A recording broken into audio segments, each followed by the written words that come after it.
गांव में सरकारी हैंडपंप के आसपास कुछ विचित्र घटनाएं होने लगी। सभी लोग उन घटनाओं से अचंभित थे।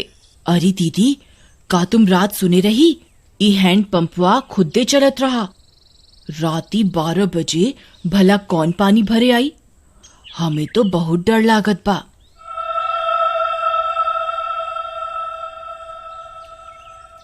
हाँ रानी, हम सुने रही। हमार रिंकिया के पापा तक कहत रही कि हम जाके देखा। हम उनके रोक लिहिस। कौन जाने का बला हुई। फिर उसी रात फिर से 12 बजते ही वह हैंडपंप खुद से चलने लगा।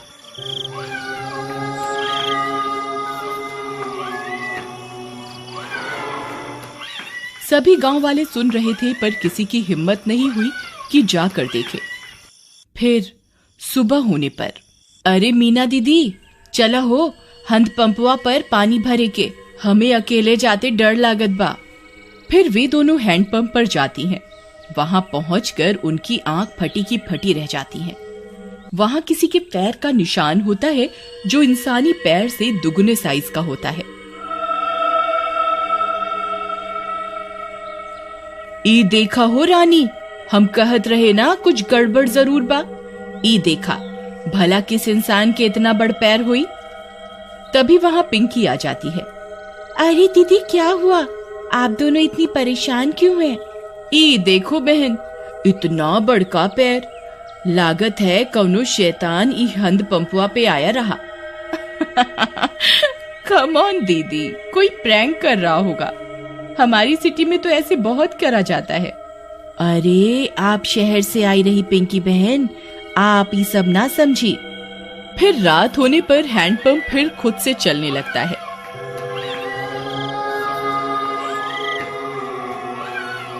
मम्मी, मैं जा रही हूँ हैंडपंप के पास। मैं अभी सबक सिखाती हूँ इस नमूने को। फिर जैसे ही पिंकी वहां पहुंचती है, वह दंग रह जाती है। वहां 2 सिर की एक चुड़ैल हैंडपंप चला रही होती है। पिंकी के पसीने छूट जाते हैं। आ गई? बहुत इंतजार कराया तुम गांव वालों ने। 2 दिन से कोई खोपड़ी खाने को नहीं मिली। मेरा तो सिर ही दर्द हो गया ये हैंडपंप चला चला के। कितने दिनों में एक शिकार आया है। पिंकी हाथ जोड़कर अपने घुटनों पर बैठ जाती है। चुड़ैल जी, आई एम सो सॉरी। मुझे लगा कोई गांव वालों से प्रैंक कर रहा है। मुझे माफ कर दो चुड़ैल जी। मैं तो पास के शहर में पढ़ती हूँ। इस गांव में घूमने आई हूँ। पर चुड़ैल उसकी विनती नहीं सुनती और उसकी खोपड़ी खा जाती है। फिर अगली सुबह, अरे मीना बहन, देखत हो, आज तो यहाँ खून भी पड़ा बा। कौनो अनहोनी हो गई लागत बा। तभी पिंकी की माँ वहां आ जाती है।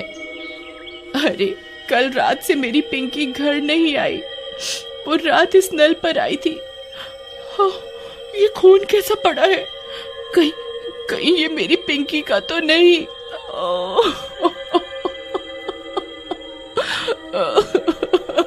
अरे भौजाई, हम उसे कल ही कहे रहे कि ज्यादा लेक्चर का झाड़ो। लगता है उसके साथ कुछ गलत हुई गवा। थोड़ी देर में झाड़ियों में उन्हें पिंकी की सिर कटी लाश दिखती है।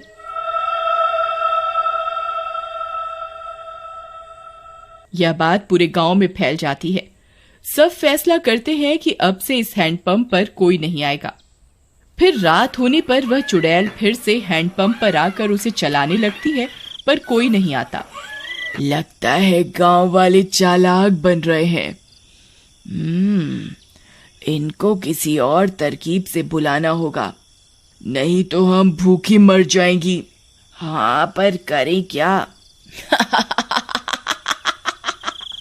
रुक जा मेरे जुड़वा सिर, अभी तुझे किसी खोपड़ी का स्वाद चखवाती हूँ।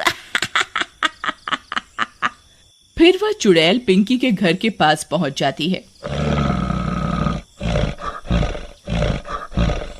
वहां जाकर चुड़ैल पिंकी की आवाज में उसकी माँ को आवाज देती है।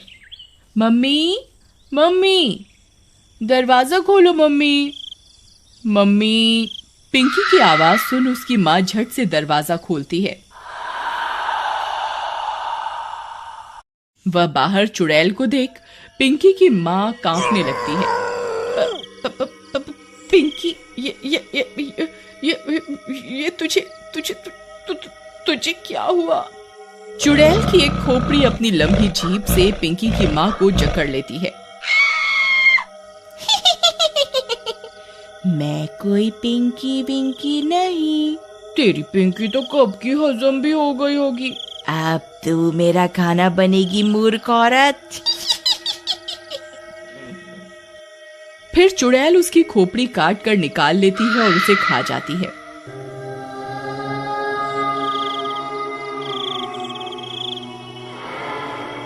फिर सुबह होने पर पिंकी की माँ की सिर कटी लाश देखकर पूरे गांव में हाहाकार मच जाता है।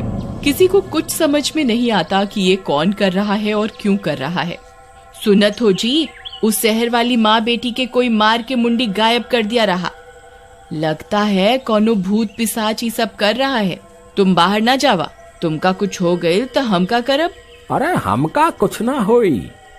हम जात रहे वो हैंड पंपवा के आसपास सीसीटीवी कैमरा लगाई खातिर, हाँ, ताकि देख सकें आखिर मामला का बा। फिर वह गांव की कई दीवारों पर सीसीटीवी कैमरा लगा देता है। रात होने पर वह चुड़ैल वापस आती है। वह थोड़ी देर हैंडपंप चलाती है पर कोई नहीं आता। वह गांव में पिंकी और उसकी माँ की आवाज निकालकर सबको बुलाती है पर कोई नहीं आता। लगता है गांव वाले बहुत होशियार हो गए हैं, कुछ करना पड़ेगा। हाँ, कुछ तरकीब सोचो, नहीं तो अगर हम 2 दिन भूखी रही तो मर जाएंगी। गांव वाले हैंडपंप से पानी नहीं भर रहे पर कुएं से तो भर रहे हैं। हम चलकर कुएं में बैठ जाती हैं। जैसे ही कोई आएगा तुम अपनी लंबी जीभ से उसे अंदर खींच लेना, फिर हम उसे खा जाएंगी। हाँ, सही कहती हो। फिर वह चुड़ैल कुएं में जाकर छिप जाती है। सुबह होने पर, अरे सुबह सुबह कहाँ जावत बा? रात शैतानी शक्ति सारे गांव में घूम रही। अरे तू डरा ना, हमार राजकुमारी, हमका कछु ना हुई। हाँ, हम जाए रहे सीसीटीवी कैमरा से रिकॉर्डिंग ले खातिर। हाँ, अच्छा जावत ही हो तो मटका में पानी भर लावा कुआं से। फिर रानी का पति मटका लेकर निकल जाता है। अरे पहले रिकॉर्डिंग निकाला कि कुएं पे जावा? चलो पहले कुएं पे चलते हैं, नहीं तो वहां भीड़ हो जाए। फिर वह कुएं पर जाता है। जैसे ही वह कुएं में अपना घड़ा डालता है, चुड़ैल का सिर अपनी जीभ से लपेटकर उसे अंदर खींच लेता है। वह कुछ बोल भी नहीं पाता और चुड़ैल उसकी खोपड़ी खा जाती है।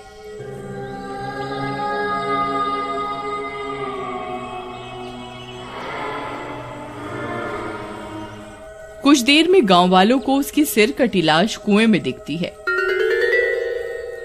इस बार और कोहराम मच जाता है। हम कहर, अरे हम इकरा के कही रही ना जावा सुबह सुबह, पर ये हमारी एक न सुनी। हम तो लुट गईली, बर्बाद हो गईली। हे राम।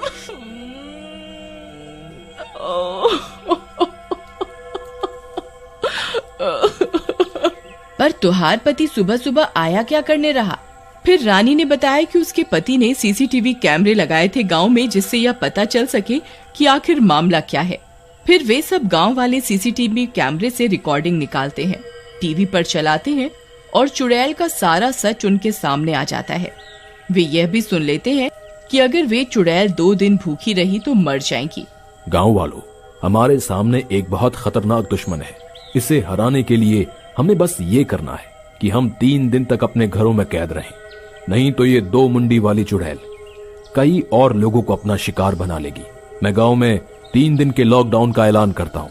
लॉकडाउन होने के बाद वे चुड़ैल 2 दिन तक गांव में आई अपना शिकार पकड़ने के लिए। उन्होंने कई तरकीबें लगाई पर कोई अपने घर से बाहर नहीं आया और वे दोनों चुड़ैल मर गईं।